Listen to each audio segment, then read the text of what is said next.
Hey guys, welcome back to Macy's Dollies How to Make BJD Part 3. In this update, I don't really know what all I'm going to show you because I'm just kind of winging it at this point. I have not touched Jenny in almost a year, really, other than moving her and picking her up occasionally. I've had a lot of stuff going on in my home life, including getting a new job, moving twice, and lots of other things just going on that has stopped me from feeling motivated to work on her at all. But now I have a lot more motivation, so I'm hoping to work on her and show her off to you guys as I go along. And in watching my last update video, I noticed that I kept talking as if I wanted you guys to like her more than I wanted to like her. That's out the window. I'm making her for me now, and I really hope that you guys enjoy watching my process of me making her.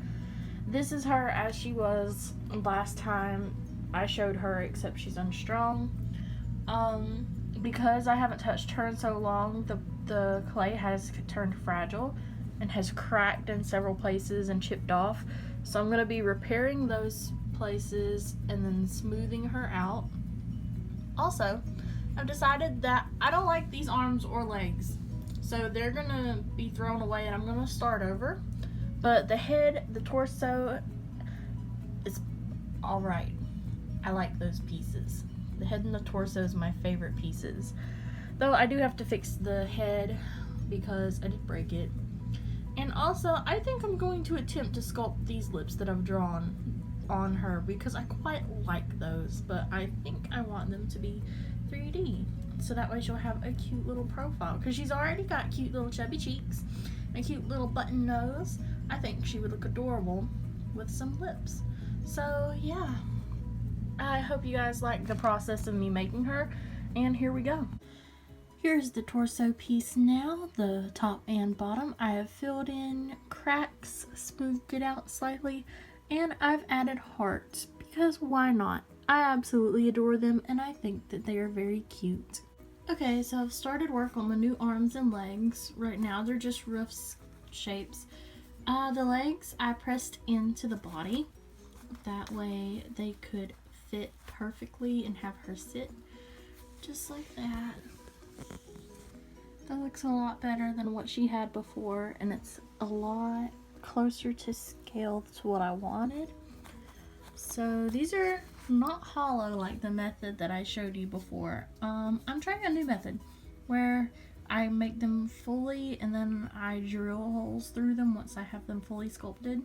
But I'm not done sculpting them yet. This is just the rough base for the arms and the legs. I also evened out the shoulders a little more. Yeah, they're a lot more even now. Not perfect, but it's okay. Nobody's symmetrical. And then I have fixed the head to where the head back and the front fit very well. Let's see if I can do this one-handed. Yeah, there we go. They fit almost flush. The idea is there.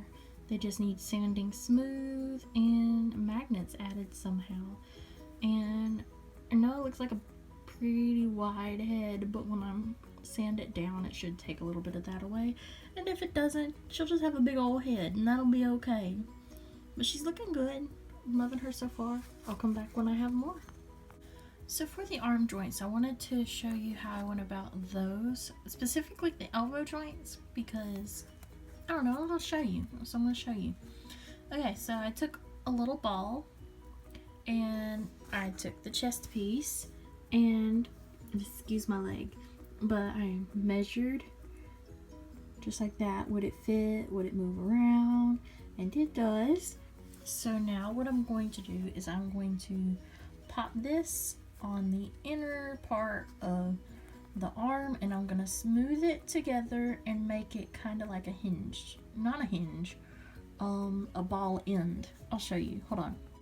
Okay, so this is what I meant. I took the little ball and I smoothed it out onto the side of the arm, the top side, and now it acts kind of like a little shoulder blade that can move around and be like that. You know, sometimes it be like that. Sometimes it do be like that. I'm just rambling, excuse me. But yeah, like that. Just smoothed it out. It needs a little bit of smoothing out still. But that's the general idea, is that it's out like that. And when you pair it with the body, with this piece, and this is all smooth and hard and not still wet clay, it'll be smooth going. Just like that. Just like that. Now I've taken the arms and I've marked where I want to cut for the joints. And I'm just gonna cut straight through these. Just like that. Clean in two.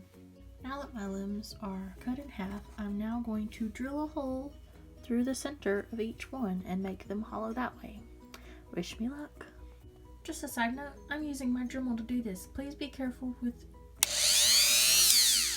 tools. Use proper safety precautions. Now that I have a hole through each of my pieces and they are now hollow, I'm going to take some sandpaper and I'm going to smooth those edges flat. Now everything's all nice and smooth, I'm going to use my Dremel again to drill little sockets for the ball joints.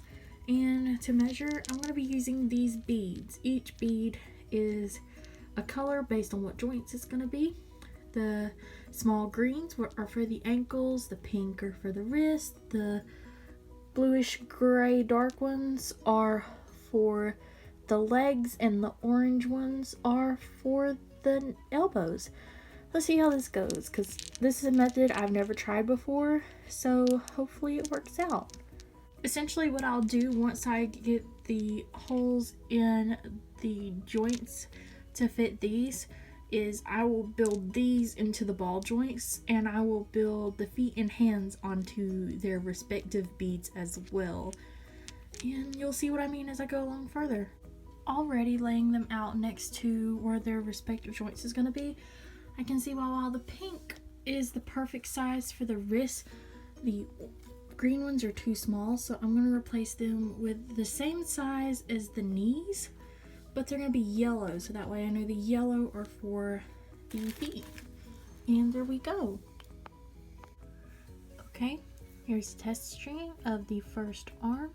The bead has had two sides hollowed out, that way the elastic can slide through it and allow for a little bit of a wider range of motion. I need to trim this down just a little more so that way the ball slides smoothly. And I'm debating on whether or not to try and fix this gapping, or if I'm just gonna live with it and wire her once I get her completed. I'm not sure yet. I'm also thinking about adding clay to the ball joint and making it almost like, you know how Resin Soul has a little ledge right there, so that way the elbow doesn't overextend backwards. But also, like, I was thinking, like, let me get her torso. What if she's got her arm strong and you want her to, like, have a little dainty pose? I suppose you could just swivel this part around and that would be fine, but I'm not sure yet. This is all experimental, but that's the arm joint as of right now. I'm going to do the same for the other joints, though I think I'm gonna need a bigger bead than this because this doesn't look right. Like if I put it like this, if I can grab it, excuse my clumsiness, if I can grab it, it's just so small it would look weird. So I've got to either find a bigger bead or make a clay bead that I can use for the knee joint because I don't like how small that is. But yeah, there's the arm. I'm really happy with how it's turning out, and I will update you guys whenever I do more. I think that's gonna be it for part 3, and as I continue along I will show you guys my progress. I hope you guys have enjoyed it so far, and thank you guys for watching. Bye.